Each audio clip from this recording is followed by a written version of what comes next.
Hello everyone, मेरा था NTPC का एग्ज़ाम 14 अगस्त थर्ड शिफ्ट को। और ये मेरा पहला रेलवे का एग्ज़ाम था, तो मैं सारा कुछ अच्छे से बताऊंगा अपने एक्सपीरियंस के बारे में और क्वेश्चन कहाँ से आ रहे हैं, आपको क्या करना चाहिए, क्योंकि अभी 8 सितंबर तक एग्ज़ाम चलेगा। तो कौन कौन से टॉपिक्स पढ़ के जाना चाहिए और क्या चीज़ नहीं करना चाहिए, वो भी मैं सारा अच्छे से बताऊँगा। तो ये लास्ट तक वीडियो देखना, आने वाले सीटों के लिए काफ़ी ज़्यादा हेल्पफुल रहेगी। तो मेरा एग्ज़ाम सेंटर तो था यहाँ से 400 किलोमीटर दूर, और वहाँ प्रयागराज में दिया था। प्रयागराज से 15 किलोमीटर दूर दिया था। तो जो लोकेशन है, लोकेशन तो मेरा बिल्कुल ही ऐसा कुछ खास था नहीं। इंफ्रास्ट्रक्चर भी ओके ओके था, बट ये था कि कंप्यूटर उसका सिस्टम सही से चल रहा है। बट जैसे तैसे पहुंच गए। तो यहाँ पे सुबह से ही ट्रेन थी, लेकिन मेरा थर्ड शिफ्ट में था, तो वहाँ पहले ही पहुंच गए 4-5 घंटा। तो वहाँ पे एक पार्क है, चंद्रशेखर आज़ाद पार्क, पहले नाम था अल्फ्रेड पार्क। तो वहाँ पे बैठ के वो थोड़ा अच्छा से घूमे। मुझे पता नहीं थी कहाँ से ऑटो मिलेगा, किधर से कहाँ जाना है। तो डायरेक्ट मैंने पार्क से रैपिडो बुक करके अपना एग्ज़ाम सेंटर पे पहुँच गया। और बीच बीच में डिस्टर्ब भी करे थे सिग्नेचर वगैरह के लिए, लेकिन वहाँ पे टाइमिंग आपको रेलवे में मोर देन इनफ मिलेगा। और ये टाइमिंग मिला, इसके वजह से मैंने ब्लंडर भी किया बहुत बड़े। जो लास्ट में आपको बताते क्या ब्लंडर किए थे।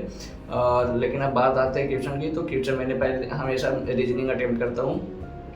तो 2 क्वेश्चन बॉक्स पजल के, 2 डिस्टेंस एंड डायरेक्शन के, 2 सम विषम था। तो मतलब कि रीजनिंग आपको काफ़ी ज़्यादा बेसिक मिले थे। 2-3 क्वेश्चन आपको नहीं पड़े, जैसे बॉक्स पजल वगैरह, या फिर कोई और भी ऐसा 2-3 क्वेश्चन था। तो टाइम टेकिंग या फिर थोड़ा सा मॉडरेट बोल सकते हो, लेकिन मुझे वैसा नहीं लगा था, क्योंकि मैंने अच्छे अच्छे लेवल के बॉक्स पजल बनाए। एसबीआई क्लर्क का एक एग्ज़ाम दिया था उसके लिए, तो वो मुझे काफ़ी ज़्यादा इजी लगा था। और मैथ में भी 2-3 क्वेश्चन ही ऐसे थोड़े थे अच्छे, और बाकी सब ऐसे नॉर्मल से थे। तो मैंने टोटल 60 क्वेश्चन अटेम्प्ट किया मैथ और रीजनिंग में। उसमें मेरा अगर सारा जो सही जाए तो उसमें 57 प्लस सही हो सकता है, यानी 2-3 क्वेश्चन तो गलत होगा ही। और जीके जीएस की बात करें तो ये मैथ रीजनिंग से बिल्कुल अपोजिट था। ये वैसा था ही नहीं कि जैसा मैथ रीजनिंग में था। तो जीके जीएस में पहले वेटेज की बात करें तो आपको करंट से ही 10 क्वेश्चन तक आपको मिल सकता है। और इसमें भी लगभग 9-10 आया था। उसमें 5 करंट अफेयर जो थे वो बिल्कुल ऐसे थे मई मंथ के, और करंट अफेयर ऐसे नहीं, बिल्कुल बेसिक नहीं, थोड़े से अच्छे लेवल के करंट अफेयर थे मई मंथ के। बिल्कुल ही करंट पूछ रहा है, जैसे कि मई से पूछ रहा है, अप्रैल मई जून, अप्रैल मई जून। तो ये 3 मंथ का करंट अच्छे से स्ट्रॉन्ग करके जाना। और करंट पे अच्छे से कर लोगे तो आप कम से कम 5-6 प्लस क्वेश्चन ही बना सकते हो करंट के, अगर अच्छे से कर लोगे तो। और साइंस का वेटेज उतना कुछ देखा नहीं, 1-2 क्वेश्चन था, बस उतना ही था। और जो स्टैटिक्स भी पूछ रहा है वो भी करंट के जैसा पूछ रहा है, जैसे कि कोई भी बुक्स या म्यूजिक ऐसा कोई भी मूवी वगैरह है, उसको कौन सा पुरस्कार मिला है, कि स्टैटिक्स को करंट में मिला के वैसे ज़्यादा पूछ रहा है। और स्टैटिक्स में थोड़ा आर्ट एंड कल्चर ये सब से पूछ रहा है कि टर्मिनल जो है छत्रपति शिवाजी टर्मिनल कौन सी शैली का है, द्रविड़ है, मुगल वाला है, मथुरा है, या फिर गोथिक है, ऐसा करके। तो ये दोनों को आर्ट एंड कल्चर से पूछ रहा है। तो मैंने कुछ ऐसे 20-25 क्वेश्चन है जो मैंने याद था, वो मैंने लिख के आपको बता देता हूँ। और यह है कि आपको जीके जीएस थोड़ा सा बेसिक नहीं पूछेगा, थोड़ा डेप्थ में पूछेगा। तो जीके जीएस का अच्छे से करके जाना।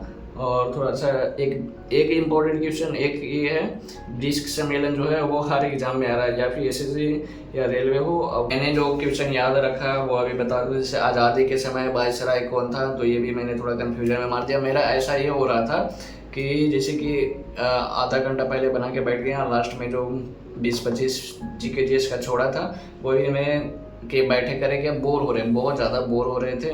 उसमें मैंने अटेम्प्ट किया, पढ़ के उसको मार दिया। अभी लगा कि नहीं यार, ये तो पढ़े नहीं है कभी, क्यों मारे।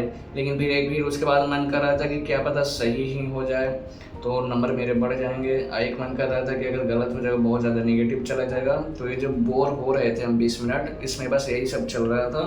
और उसके चक्कर में मैंने सारा मार दिया। अब सारा मार दिया, कुछ कुछ क्वेश्चन को ये सोचे थे कि नहीं ये कभी नहीं पढ़े तो गलत होने का चांसेस ज़्यादा, इसको हटा दें, तब तक टाइम हो गया था। तो ऐसा करते हैं, मतलब उस टाइम पे मेरा दिमाग पता नहीं कुछ और ही सोच रहा था, आई डोंट नो। दो ये पता चलेगा आंसर के आने के बाद कि जो मारे मैंने तुक्के उसमें कितने सही हुए कितने गलत हुए। तो ओवरऑल बोलो तो मैंने सारे अटेम्प्ट कर दिए, लगभग 98 क्वेश्चन अटेम्प्ट किए हैं।